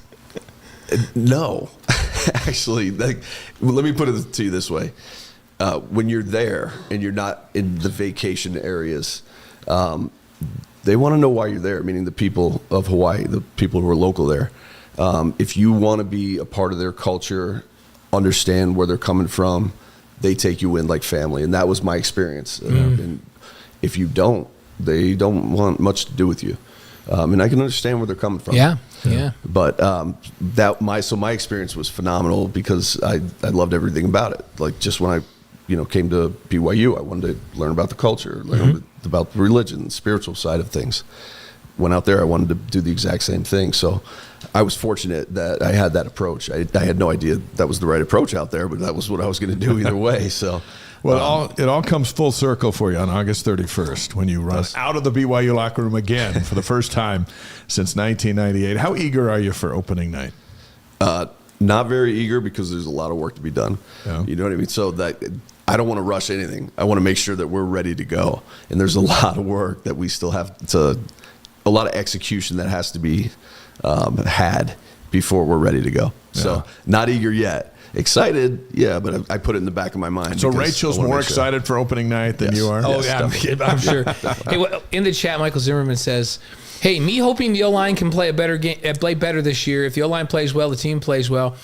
You're a big part of the run game with your tight ends and the scheme and all of that. That is probably one of the most common questions we hear from folks out in the community. Like, we're going to run the ball better this year. How's the O-line going to be? The running back's going to be better. I know that you and TJ have been really helping rebuild that run game. Give us a status update on that. Work in progress, but improving by the day. And do I believe that we're going to be able to run the ball better? That was part of that execution when you said, what are you going to say? What are you going to say what are people going to be able to see that's different than they've seen in the past? That's part of the execution I'm referring to. So I do believe we're going to be better. A lot of work still has to be done, but we're getting there. All right. I think he's ready for 5 questions. He's ready for 5 questions. Yours aren't exactly the same. So yeah, we changed them a little even bit. Though you like double cheated, you weren't just sitting there. You went and put the headset on so you could hear didn't request the headset. you could hear his answers even. There's a general theme. So yeah, there's a general theme. So we'll start with the same first question. Your favorite sports movie? I got to go Field of Dreams. Classic. Oh, you know what? Every time, and a few have said that, every time somebody says that, I want to go watch it again. It's a phenomenal It movie. is. It really And it makes me cry every time. So there's a moment in there where the dad, Kevin Costner's playing catch with his dad, and then you go back and you coached with your dad. Do you feel that connection in that scene? I've never thought about it, to be honest with you. Yeah. Now that you say that, probably, but it really would more bring me back to being young, having a catch with my dad. Yeah. You know, Yeah. those are the memories that I still cherish. Whether it was he and I by ourselves throwing the baseball or football, or being in the Houston Astrodome before games where he would throw me routes and I would run routes and catch the ball, which was also awesome experience. So, yeah, I would flash to that certainly. That's awesome. we have to, Dave. We have a tradition. Gavin and I, Coach Fowler. Awesome guy and awesome golfer, by the way. Did you guys play today? He played good today. Yeah. Did he play good? Yeah, he did. Good. Yeah, We no, he played can play. in Coach Kalani's together, Oh, and he yeah, played yeah. well. Yeah, when he's hitting it, well, he goes, it's 235 to the green. I think I'll hit my 5-iron. And I'm like, what are you talking about? Give me a 3-wood, right? And I still won't get there, right? But he and I have had this tradition the last several years where there's a home game, if we're doing game day, we have to find a moment where I can run down and just have just a quick catch with him on the field. We have never lost a game where Gavin and I have played catch on the field before the game, ever. That's awesome. And I was telling Kalani about it. Kalani lives around the corner from us, and Kalani's like, why have you not played catch every game? That's what I'm thinking. And I said, well, because have there's some broadcast because there's some commitments. games that we're doing like a 2-hour show to us, and Kalani goes, oh, we're working that out this year. Like, we're working that out this year. We can't afford what are we any doing? risk. What are we doing? We've never lost a game if he and I play catch before a game. Yeah. All right. Well, So we gotta do it every yes. Keep Yes. that in mind. Okay, what are we? Okay, It's not even a question. I know, we gotta What do are we this. talking about? Be 14-0. I know. If I did my job, we would have been we would have lost. We've won 14 straight at home. I don't know what the heck. It's hard We won sometimes. another national championship. Exactly. If you do your job. That's all you got to do is your job. I'll do better this Sounds year. pretty simple, doesn't it? Yeah. Sounds pretty simple. Your favorite singer or band? I got to go George Strait. George Strait. Nice. I saw the other night where he played at Texas A&M's football stadium Oh, and that had set to the be record Did they for fill the it? largest crowd Oh, yeah. to ever watch a concert. It was what would have been 110,000. But you they put him on the field too. Yeah. Wow. Yeah, That'd and be he just special. rocked it. That place is crazy. Favorite breakfast cereal? I'm going to go 6 eggs over easy, bacon, and grits. 6 eggs. What box does that come in? That's not a It cereal doesn't. box. It's an additional. So growing up, 4 no cereal eggs growing added. up? Cereal, probably Apple Jacks. Okay. Nice. up, Got a but cart of that. If you want to stop by anytime, you guys come by. We have Apple Jacks always. Nice. My old teammate Danny Plater, before he passed away, used to just stop by on Sunday afternoons. Really? And he just stopped by. And we'd say, have you eaten? He goes, no. And he would just go to the cupboard. And we had his own thing full of Apple Jacks because that's what he loved. He'd get in the fridge and get the milk out, and he would sit at our counter and talk to us, have a bowl of Apple Jacks, and then just head.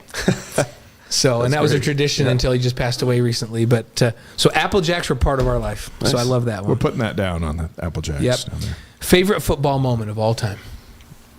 I mean, it's got to be winning the Super Bowl. Yeah. You know. We figured. Yeah. And the whole connection with Dad and all that makes it even more special. It was a special time. And New York I is- mean, let me wait to say one more thing. Yeah. I mean, we rolled deep to the Super Bowl too. I mean, you have an allotment of tickets that you're allowed. Well, we had double that because there were 2 of us, so we had a lot of Gilbrides at the awesome. So fun. And to Super win Bowl. at New York, which is just, Zach has caught the brunt of not winning in New York. Yeah. When you win in New York, you're the king. Yeah, I mean, it was great. Yeah. Yeah. That's So awesome. lose in New York, it's not good. You're Or not- Philadelphia. New York and Philadelphia are not the places You lose to the kingdom if you lose, and you get the kingdom if you win. Yeah. So, Okay. your favorite moment with this BYU football staff? I know it's only been, through spring ball and all that, but do you have a favorite moment with the staff so far? I don't know if I have one specific moment that I can, point to, but I could give you multiple. Just being in the offensive staff meeting room and the character of the people in there and the way that we're all pulling in the same direction is pretty special. And so blessed and fortunate to be here because of that. And then just laughing with the coaches, whether it's Justin N is the guy that I laugh with the most. And he's a former teammate. Yeah. But having the relationship, the previous relationship, and now the current relationship with the guys that I played with, and then the guys that I've now met since being here has been pretty awesome. Yeah. I love that. Justin is funny because, and I've known him a long, long time, and he's been on the show, and he makes us laugh, and he makes you laugh, and then I watch him out on the field. I'm like, who is that? He's intense. He's not laughing out there. He is intense. I'm like, who is that guy? But he played intense. Yeah. He's one of those guys that outside the white line, nicest guy ever, step over the line onto the field, almost nuts, right? Which is great to have for a coach, right? Exactly. You got to and a linebacker. And as a player. Can I add one question for him because I wanted to add? Can I add a 6th one? Yeah, bonus. Yeah, here's a bonus question. Favorite bit of advice that your dad gave you? It's a hard one too. There's so many. Yeah. But really more than anything he said, I saw, which was things are going to come at you. You're going to have good times and bad times.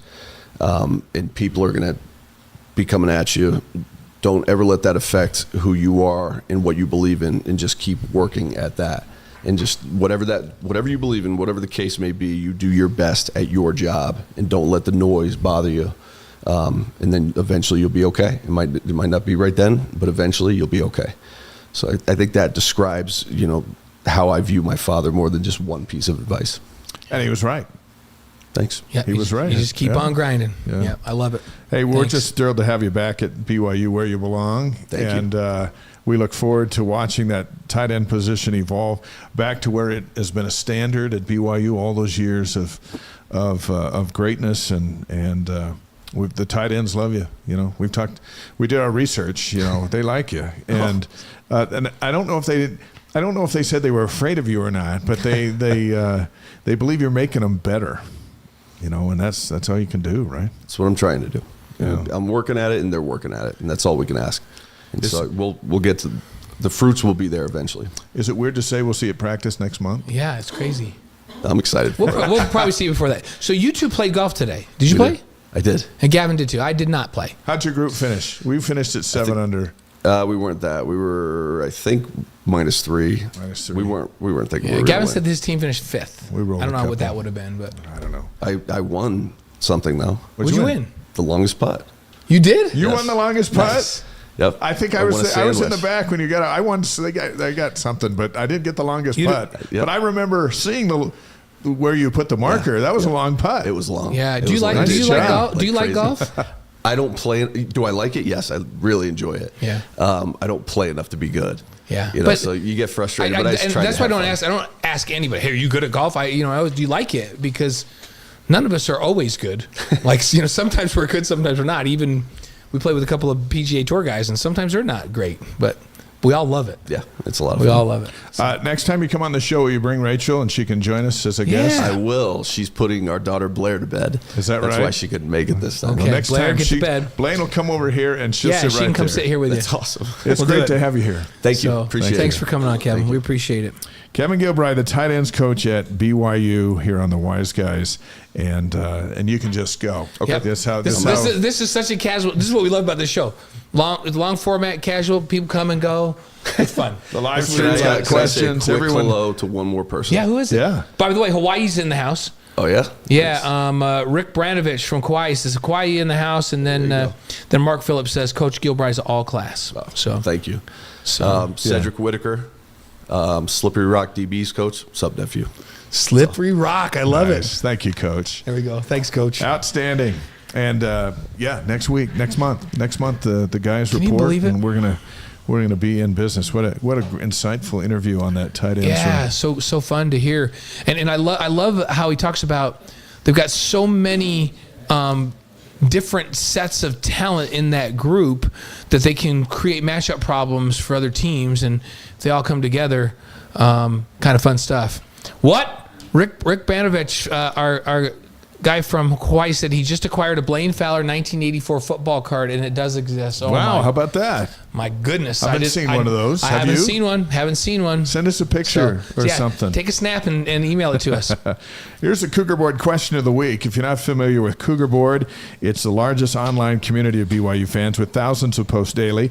This question comes from Pickle Thins, one of their insider subscribers, and we are going to invite our live streamers to answer this question as well. Yeah. Oh, yeah. What is it about Utah fans that makes everyone in the conference hate them already? That's the question from Pickle Thins.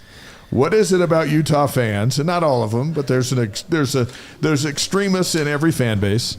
What is it about Utah fans that makes everyone in the conference hate them already? Well, Why don't you take a shot at that and here's one? the thing: like, we all have lots of friends that are Utah fans that we don't hate. Right. But it's a couple of vocal ones that have been out on the pretty vocal on social media. And they're out trolling there, for trouble. right? And they're and so the problem is then the Kansas fans and the Kansas State fans and the Iowa State fans think that's all Utah fans, right? Yeah. But it's this level of arrogance that Utah's going to come into this league and they will just dominate the league now. Which I don't believe. Well, but it's a very different league and it's built different. Utah dominated the Pac-12 physically. They didn't dominate. They won 2 Pac-12 championships, but they didn't dominate the league. What were they, about the 5th best team in the league last year? What did they finish last year? I don't know, but they got beat by Northwestern. They're like 5th or 6th in the league last year, right? So they didn't dominate the Pac-12. Utah is a very good football program and a very physical football program, and they're coming into a league that the brand in the Pac-12 is all kinds of skilled players with tons of speed, right? But not the most physical league in the world. And Utah was the most physical team in that league by a mile. Everybody's physical in the Big 12. I'm really interested to see how, I don't know. Like, I can't predict what it's going to look like because the league is made up so differently. Teams that aren't very good or weren't very good last year were crazy physical up front. West Virginia was a okay team last year, bowl team, but not competing for a conference championship. That's about as physical a team as I've ever seen up front. So everybody's physical in this league. Even the not so good teams are physical in this league. That's not the case in the Pac-12. So I don't know what that means. I just know it's different. And so I'm not predicting. I think Utah will be up toward the top of the league. Do I think they come in and just manhandle everybody? I don't think they do. No. Ruthie says her attitude. So well, doesn't there like you go. their attitude. Ruthie doesn't like their attitude. And Yeah, and DJ 1940 says Oregon and Washington are very physical up front. Washington, especially on their good years, were. Oregon has been hit and miss. Like there's years where they're really physical up front, and there's years when they really rely on team speed on the perimeter. And guess what? The years where they're physical, they give Utah problems. Washington probably has given overtime Utah the most problem of anybody because they're so physical. And when Stanford was really physical up front, they also gave Utah problems. Yeah. So, but It's gonna be UCLA is interesting. not physical. USC is not physical. Arizona State have not been physical. No. Right? And Utah's been playing in the South. So, yeah, it's going to be very, very, very interesting. Michael on the live stream, Dave, I sent you a picture of my grandson in a BYU onesie. Did you get it? I sent it in the Twitter mail. Yes, I did. Cute kid. Thanks for sending that. Speaking of grandkids, by the way, I was going to tell you this before we started, just before the show, about an hour before the show. Yeah. Paige, my daughter Paige, yes. delivered a baby boy, 8 pounds, 11 ounces, 20 inches long. For her and Dan, that's their fourth boy. And number 10 grandkid you're trying on to our keep side. he's trying to keep up, you guys. He's trying to keep up. So we have 5 boys and 5 girls in the grandkid mix between Court, Paige, and That's awesome. Maddie. Congrats to Paige. So, yeah, and everyone's doing great. So That's awesome stuff. That's awesome. Upcoming guests, Hinkley Rapati, who, by the way, is going to have a massive role at running back. Yeah. And Keelan Marion going to be with us next He'll week. also have a big role at wide receiver. Yeah. Hey, I'm excited. I want Hinkley to wear like shorts and a tank top tomorrow so people can see. He is massive. Next week, you mean? You want him to come in I a want him tank to top? come in a tank top and shorts so people can see what I'm talking about. All right. Dave Rice. He looks like Hercules. So Dave Rice, the new head coach of Salt Lake Community College, is going to be with us on July 8th, along with Kelly Smith, who caught Robbie Bosco's touchdown I don't even know what I was beat watching. Michigan. I just saw a highlight, and Kelly Smith was catching the winning touchdown pass in the Michigan game Yeah. for the national championship. So he's on the show on He's July on the 8th. show. So Also in July, Travis Brady of BradyPlus, Trevor Maddich from the national championship team, Cameron Martin, BYU alum, president of Rocky Mountain University, Mark Bellini, David Nixon. Max Hall's excited to come on the show on July 22nd. Yes. What I love about Max is we say, Max, hey, can you come on the show? Yes, sir. What time would you like? he's the best. And Sean and Heather Olmstead are going to be here together in August. Kevin and Melissa Young, we look forward to that one. President Shane Reese and Utah President Tater Randall together in August, right over here. Gary Scheide and Larry Carr are booked for late August. They're going to be honored at the August 31st opener, the 50th year of the Fiesta Bowl team. And the Monday before the home opener, they'll be sitting here on Wednesday. Yeah, how about that? 100 years of football this year.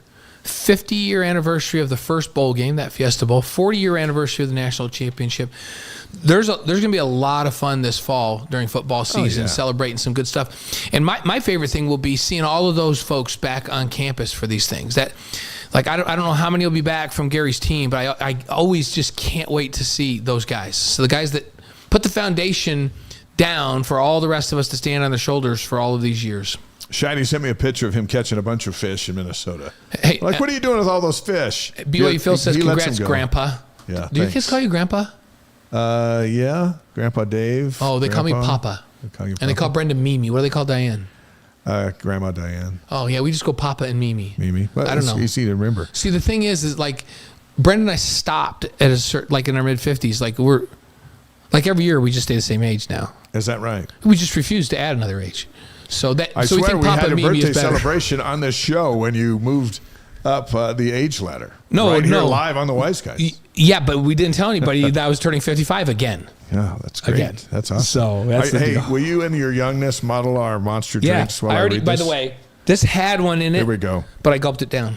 All right, Defense Drinks makes a pre-workout that is caffeine-free. Get the energy and performance boost without disturbing your sleep, having caffeine jitters, or a caffeine crash. Being caffeine-free and using clean ingredients means it can be safely used by you and NCAA athletes. Save 10% on your order at defensedrinks.com using the promo code WISEGUYS. Defense Drinks. Do you think I would make my niece proud when I do this? What do you think? DJ's grandma's here in the house tonight. My niece Tiffany is the co-host of Let's Make a Deal with Wayne Brady, and she does like this. I She think does this in the would. car. I don't know if I'm doing it right, but I need to get some lessons I from don't know Tiffany. if it works with with a defense drink thing, but I appreciate the effort. I'm trying. If you're next to a car, then you just go this way. But thank you for the modeling. Grandma says she gave me the chocolate like it was okay. Hey, it's all good. Will you read our golf tournament ad? Yes. And DJ's going to put some golf stuff up. Yeah, we're excited about this. So Wise Guys has become the title sponsor for the Ephraim Hope Charity Golf Tournament on Tuesday, August 6th at Cedar Hills Golf Club here in Utah County. Ephraim Hope raises funds for the education of underprivileged children in Uganda, ensuring they have access to the resources and opportunities that they need to succeed.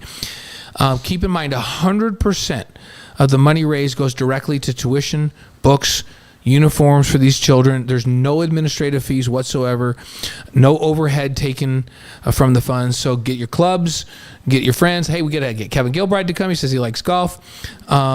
And come join us. It's for a fun day of philanthropy. Dave and I will see you there. Yeah, we're going to pop in. We're going to be hi. there. We're actually not going to play because we're going to be there as sponsors of the tournament, and we're going to go around and see everybody, meet everybody. But say, why aren't we playing? Well, we're taping AFR later. Yeah, we have to after for the review later that day. So there's a website you can register, or you can actually figure out how to send money anyway if you'd like to get involved with this great cause. Here's all the registration info. By the way, it's waiting for you on the webpage, but it's and we're excited that we're to the point where we can start doing some things like this, where we can do some good in the world, right? www.ephraimhope.org/golf tournament. Yep, there it's you go. It's as easy as that. And we look forward to seeing you in August. Yeah, and it'll be tough to get Gilbride because they'll be in fall camp. That's true. Never mind. No football coaches. Maybe we can get Brandon Dunson to come play. Yeah. Track Olympians. By the way, let's do some campus notes, and we'll ride out of here with this day in history. And wait a minute. Thank you, Rick. He says as soon as he gets back to Mesa, the picture of my car is going to be on the way. And Glenn from the Philippines says the anniversary of your 55th birthday. Yeah, every year we have the anniversary of my 55th birthday. Every year. Thanks for remembering that, Glenn. We are the greatest live streamers in the world. All right, here's some campus notes. Let's talk about the track Olympians. The Olympic trials continuing this week. They're going on tonight. Yeah, have you been watching? We've been tuning in every night and watching them. It's fun. So former BYU national champion Kenneth Brooks and BYU sophomore James Corrigan took first and third, respectively, in the 3,000 steeplechase at the Olympic trials over the weekend. First place and third place. And we take three, except neither runner met the Olympic qualifying standard of 8:15. So here's what's going to happen. The world ranking numbers are used to determine whether non-time qualifiers advance to the Olympics. Doug Robinson wrote a nice story about this at Deseret.com. The top 36 make the cut. Rooks is number 24. He's going to make the team. Right. Corrigan was 116th before finishing third. That was the surprise. And he's going to run again on Saturday in Pennsylvania to try and improve his time and make it little higher up the rankings. If he can get up into that top 36, he's in, right? Yeah, or at least his chances are greatly enhanced. So that's why they're throwing him into this race, because there's not a lot of time between now and the Olympics, because the trials are done with for that event. And so they're going to throw him into this Pennsylvania race and say, hey, take a shot. They didn't expect him to finish third. You finish third, all of a sudden it's like, well, now you can get there. Yeah, let's go. But you got to get a better time. If he makes the Olympic team, BYU will have 6 current or former athletes running at the games. Connor Mance and Clayton Young in the marathon. How about that? Rory Linkletter, the runner in the marathon for Canada. Rooks and possibly Corrigan in the steeplechase, and Courtney Wayman of the steeplechase. And there are other Cougars trying to qualify this week. But that's pretty good. For one university to have all that. Oh, yeah. Steeplechase U was what it really is. And yeah, it's really, really cool. So men's volleyball, Luke Benson is on the 20-player USA Volleyball Collegiate National Team. It's training this week in Anaheim at the National Team Training Center. Benson's a 6'7" outside hitter from Newbury Park, California. So pretty cool that Luke's on that team. Who else is from Newbury Park? Isn't that where Dennis Pitta's from? Cougars. Isn't Dennis Pitta from Newbury Park? I don't know. It sounds right, but there's a lot of Cougars that have come from come out of there. Park. On this day, June 24th, as we rumble down the home stretch, in 1812, Napoleon invades Russia, and I thought, okay, well that's history. And then I read a little further. He invaded Russia with 500,000 troops. 500,000. Wow. That's how they did battles back then. Yeah. Lined up with 500,000 and they came in. That's crazy. Yeah. Napoleon didn't always make good decisions. So, just for the record. 1901, first exhibition by Pablo Picasso, 21 years old, in Paris. And by the way, there's a little restaurant called Four Cats in Barcelona. I wouldn't go in there. No, you go in It's there. called Four Cats? It's just I'm it's allergic a four. to cats. It's 4 and it says cats. And the coolest thing about it is it's in a little alley in Barcelona. And when you go in, it's where Picasso used to go hang out all the time. When he was like a teenager, and when he got big, he'd come back to Barcelona. Do cats just roam freely around No, the place? they might have eaten cats back in the day, but they don't do that anymore. But it's got a lot of Picasso stuff around there. It's really cool. Okay, Four Cats. On this day in 1902, Target Corporation's founded as Goodfellow Dry Goods in Minneapolis. And then Target was Goodfellow Target. Dry Goods. Yeah. I like that I can send my order in, pull into space number 2, and a person brings it out. I automatically pop my trunk, and then they just put it in the There trunk. you go. 1902. That's what I call shopping. That all started. 1922, the charter NFL club Chicago Stanleys is renamed the Chicago Bears by owner George Halas. I did not know they were the Stanleys. George Halas, the Bear. And then they became the The Bears. Chicago Bears. 1948, on this day, the Berlin candy bomber, Utah's Gail Halverson, starts dropping candy to the kids from his warplane as they flew over Berlin, Germany. Yeah. And what a Legend. story. What Legend. a story. 1955, Harmon Killebrew hits his first Major League Baseball home run. How about that? 1963, on this day, the first demonstration of a home video recorder in London. That changed, 63. That changed the world.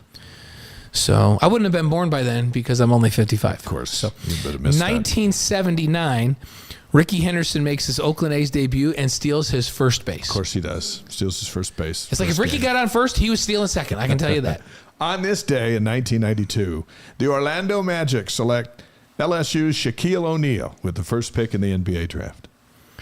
So I went to an LSU game when he was in college, and my thing that, first of all, he's the most enormous man you've ever seen. But back then he was a little skinnier. I walked down, and I got to stand by him, and the thing that stood out to me was I've never seen bigger feet on a person in my life. I was like, how can he even run up and down the floor with those things? I could water ski in those sneakers. I had a one-on-one interview with him at the, I think it was the Venetian, many years ago when I was a sportscaster in Vegas.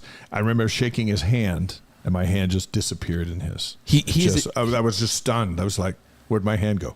He is that kind of guy where, you think he's big, and then you see him in real life, and you go, this is an enormous human being. He's bigger than anyone I've ever seen. He is actually bigger than life. I remember thinking, this is what Goliath was like. This was it. Yep. My name's Dave. I'm meeting Goliath, and he's a giant. Put a helmet, give him a sword. I'm running the other direction. And isn't it good, though, that God makes people that big, for the most part, just the nicest people in the world? Yeah, thank goodness. Because he was very competitive on the floor, but off the floor, he's one of the nicest, kindest, gentlest people you've ever met. Yeah. So, which is really cool. Okay, June 24th birthdays.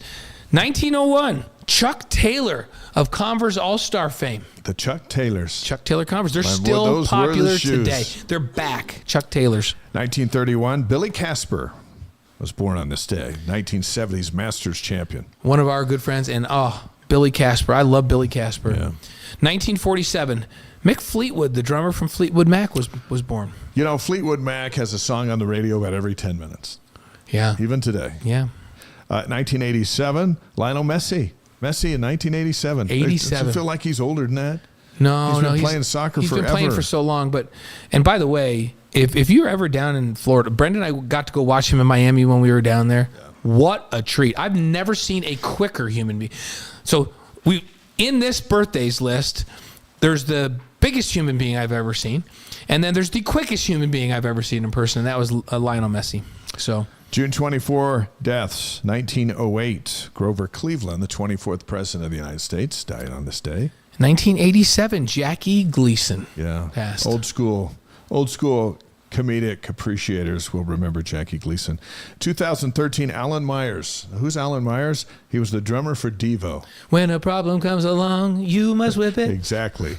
Alan Myers died on this day in 2013. Our Wise Guys inspirational quote of the week is from Billy Casper himself. Yeah. And Billy Casper. Lots of wisdom from Billy Casper. He says, I learned something very important early on.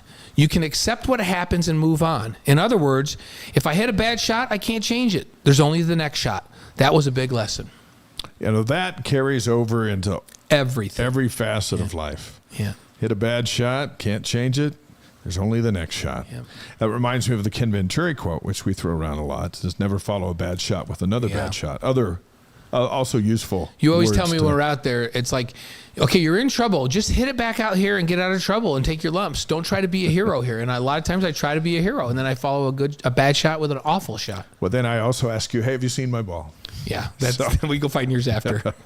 Special thanks to BYU assistant basketball coach Brandon Dunson, who was fantastic tonight, and tight ends coach Kevin Gilbride. We got to know both of these newcomers to BYU, and you know what I love is they're all in.